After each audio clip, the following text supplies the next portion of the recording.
न झालेला पाऊस, पावसाने दिलेली ओढ आणि धरणामधील संपत आलेला पाणीसाठा या सर्वांचा जर ताळमेळ घातला तर दुष्काळी परिस्थिती उद्भवेल असा विचार करूनच प्रत्येकानं जबाबदारीनं पाणी वापरण्याची अगदी गरज आहे.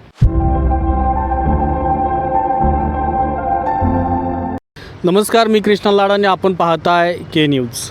आज दिनांक 14 जून 2026. मृगनक्षत्र पार पडून जवळपास 7-8 दिवस झालेत, पण अजूनही पावसाचा या भागामध्ये पत्ता नाही आहे. खऱ्या अर्थानं राधानगरी तालुका जो सजलाम सुफलाम मायानी तिन्ही धरणांचा तालुका म्हणून ओळखला जातो, त्या तालुक्यामध्ये काय परिस्थिती आहे हे अपडेट आहे. आता आपण आज जाणून घेणार आहोत. वळीव पावसानं हुलकावून दिल्यामुळं म्हणजे मान्सूनचा वेग मंदावल्यामुळं मान्सून अजूनही थोड्या उशिरानं पाऊस या भागामध्ये दिसतोय. हवामान खात्याच्या अंदाजानुसार जवळपास 8 दिवसानंतरही पाऊस दिसतोय, म्हणजे अजूनही 8 दिवस पावसाची प्रतीक्षा करावी लागणार आहे. शेतकऱ्यांनी शेतीची कामं आटोपून पेरणी केलेली आहे, परंतु न झालेल्या पावसामुळं दुबार पेरणीची देखील परिस्थिती निर्माण होऊ शकते. आणि त्याचबरोबर खऱ्या अर्थानं सर्वात महत्त्वाचा प्रश्न असणारा पिण्याच्या पाण्याचा प्रश्न देखील गंभीर बनताना दिसतोय. आत्ताच्या घडीला जर बघितलं तर राधानगरी तालुक्यामधील राधानगरी, तुळशी आणि काळंबवाडी या तिन्ही धरणामधील पाणीसाठा अत्यंत तोकडा आहे. आतापर्यंत न झालेला पाऊस आणि धरणामधील संपलेला पाणीसाठा याची दखल घेऊन जिल्हाधिकाऱ्यांनी काल एक जाहीर परिपत्रक काढलेलं आहे. त्यामध्ये स्पष्ट आदेश आहेत की इथून पुढच्या काळामध्ये जे पाणीसाठा शिल्लक आहे तो फक्त पिण्याच्या पाण्यासाठी राखीव ठेवलेला आहे. शेतीसाठी देखील पाण्याचा वापर आहे तो पूर्णपणे बंद करण्याचे निर्देश जिल्हाधिकाऱ्यांनी दिलेले आहेत. आणि या जाहीर आवाहनानंतर ज्या त्या धरणामधील जे पाणीसाठा आहे, म्हणजे आता आपण तिन्ही धरणांचा पाणीसाठा आणि उपयुक्त पाणीसाठा हे आपण पाहणार आहोत.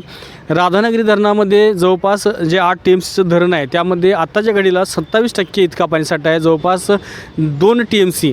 आणि त्यातही मृत पाणीसाठा जर वजा केला तर अवघा 1 TMC दरम्यान या ठिकाणी पाणीसाठा उपलब्ध असणार आहे. त्याबरोबरच काळंबवाडी धरण आहे, जवळपास 26 TMCचं धरण असणारं हे जे आहे, यामध्ये आता फक्त 8% इतका पाणीसाठा शिल्लक आहे. म्हणजे यामध्ये सुद्धा 2 TMC इतका पाणीसाठा आहे. आणि थोड्याफार फरकानं यामधील मृत पाणीसाठा जर वजा केला तर म्हणजे 1 TMCसुद्धा पाणीसाठा होत नाही. आणि जे राधानगरीमधील धामोड भागातील जे तिसरं धरण आहे तुळशी धरणामध्ये, त्यामध्ये जवळपास 1.5 TMC इतका पाणीसाठा उपलब्ध आहे. आणि त्यातील मृत साठा वजा केला तर साधारण 1 TMC इतकं पाणी या धरणामध्ये शिल्लक आहे. त्यामुळं संभाव्य जर परिस्थिती जर बघितली तर अजूनही 8-10 दिवस जर पाऊस नाही पडला तर नागरिकांचं मोठं हाल होणार आहेत हे मात्र नक्की आहे. कारण आता जो पाणीसाठा बघितला तो सुरक्षित ठेवण्याचे आदेश जिल्हाधिकाऱ्यांनी परिपत्रकामार्फत दिले आहेत. आणि जर परिस्थिती बघितली तर न झालेला पाऊस, पावसाने दिलेली ओढ आणि धरणामधील संपत आलेला पाणीसाठा या सर्वांचा जर ताळमेळ घातला तर इथून पुढच्या काळात 8-10 दिवसामध्ये जर पाऊस नाहीच लागला तर मात्र नागरिकांचं मोठं हाल होणार आहेत. त्यामुळं प्रत्येक नागरिकांनी पाणी जपून वापरण्याचं आवाहन या तिन्ही धरणावरील प्रशासनानं आणि कोल्हापूर जिल्हाधिकाऱ्यांनी देखील केलं. त्यामुळे इथून पुढच्या काळामध्ये दुष्काळी परिस्थिती उद्भवेल असा विचार करूनच प्रत्येकानं जबाबदारीनं पाणी वापरण्याची अगदी गरज आहे. अशाच नवीन अपडेट्स आणि आपल्या भागातील बातम्यांसाठी या चॅनलला लाईक करा, शेअर करा आणि सबस्क्राईब करा.